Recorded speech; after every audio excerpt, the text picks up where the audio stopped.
What's up, guys? Jeff Cavalier, ATHLEAN-X.com. Today we're going to talk all about ACL injuries in a continuing effort to bring you guys a little bit inside of my life and what's going on. My best friend here, Charlie, he had an ACL tear. He's recovering from his surgery. I'm going to take you all inside the knee, why this happens, what you can do about it, and most importantly, what you might be able to do soon after it happens to you to help speed up your recovery, like we're going to be doing with Charlie.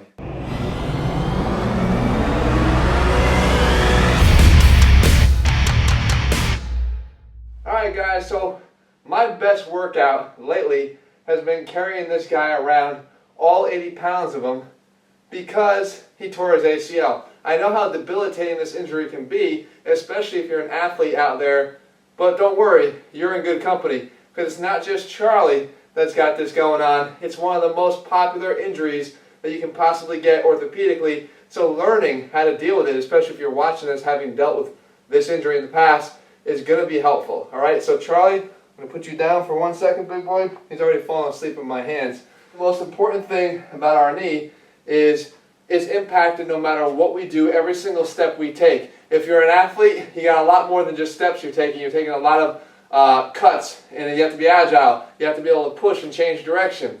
Well, a lot of times, the ligaments that run inside of our knee are the only support we have against those forces that are caused by the change of direction, and unfortunately, sometimes the forces are greater than the strength of our ligaments and we have issues. So, first of all, I want to show you guys what the ACL does so you can get a better understanding of it. Because the thing that always amazed me was there are no mistakes when it comes to our anatomy. Everything is placed exactly where it should be for an exact reason because it serves a very specific function. So, if you were to look at your knee as you would with this rubber band, here's going to be your ACL. This is going to be the top part of your knee joint, your femur, and this is going to be the bottom part of your knee, the tibia. If you were to put a rubber band over your thumb, okay, and then make a fist, and then from here, wrap it around your index finger of your tibia.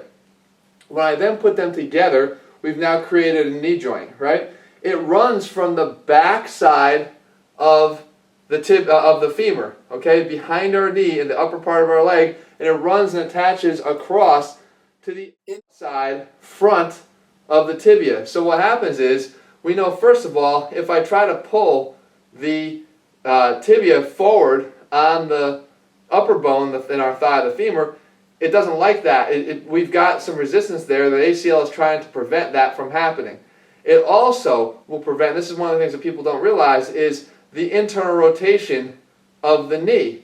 So if the foot is planted and the leg turns out to the side, right, you want to change direction, plant your foot and then turn to the right to push off that way, you're getting a relative internal rotation down the knee, and you can see that there's tension on that band. If I were to try to externally rotate my leg, right, there's less tension on the ACL. So understanding the placement of the ACL in the knee will tell us everything about its function and what we need to worry about. So, what happens when this ligament that runs, again, from back to front tears?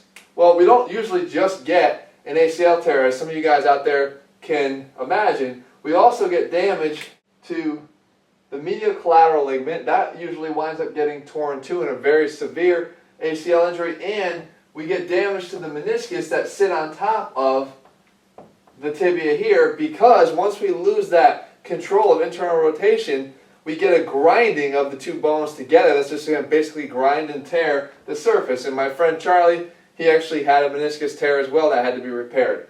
So, the most important thing that you can do when you have an ACL injury is to control the inflammation. Right now with Charlie, we're not doing anything but trying to keep him limited on his walks, make sure that what he does is just enough to be outside and get some weight bearing, because we know that early weight bearing is definitely going to be useful and more able to accelerate your recovery than some of the older approaches that casted you and didn't want you to move at all and restricted your motion. We want to get some weight bearing, but you're definitely going to want to make sure that you're getting a control of the inflammation, because the worst thing about inflammation is it shuts down the whole operation. As soon as your body senses inflammation, even in the knee in cases of just intra-articular fluid, right? We can get that from time to time. Water on the knee, you're going to get a shutdown of the function of the muscles around it, and most importantly, the quadriceps. Once the quadriceps stops to function, you don't really have a good ability to straighten your knee, and when you lose that, you can actually start to develop scar tissue and have your knee shorten in a contracted position. And if you don't have full knee extension, that's a whole other issue in and of itself. But first and foremost, you got to control the inflammation. So once we do that and we start to progress ourselves to work on the range of motion, we're going to be able to get full knee extension first, then start worrying about the flexion in our knee second. All right, remember, full knee extension first, then start worrying about that. And you can work on full knee extension by literally pushing down on your leg, trying to get it to straighten out. But really what you guys watch our channel for is strength and conditioning. And what are we really doing strength-wise to help with this ACL to hopefully make it come back stronger and faster? Well, we want to make sure that we're doing closed chain exercises versus open chain exercises. You guys have heard me talk badly about the knee extension a lot, and I feel for good reason. In a case here for the ACL, there's a lot of stress placed on the shearing force placed on the tibia in a knee extension that we just don't want to really subject it to. Plus, I always feel like you want to strengthen yourself in the position that you likely got hurt in, and that was likely with your feet on the ground. Okay, 70% of the ACL injuries come from a non-contact injury. It's just planting, cutting, and your feet on the ground. We want to be able to strengthen that knee with the foot back in the condition it was when it got hurt to try to hopefully prevent that from recurring.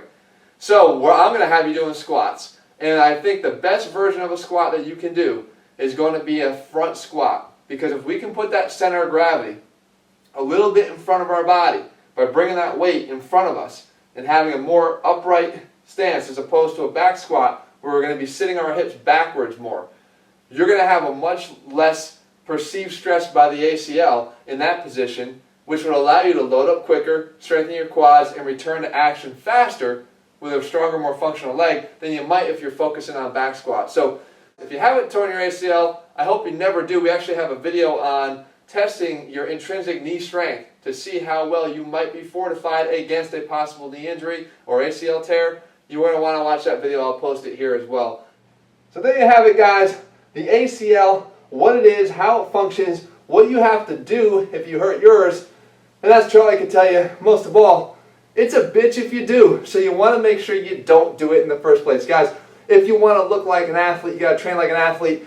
Doing that, in my book, means training safely and pushing yourself to the limits, but do it in a way that's biomechanically correct and allowing your body to become a bigger, stronger version of yourself while also fortifying it against these types of injuries. If you haven't already, guys, head to ATHLEAN-X.com right now, grab our 90-day training program, start training like an athlete. Get bigger, stronger, faster, more ripped, but at the same time, let me as a physical therapist guide you so that you can become a more functionally strong version of yourself as well.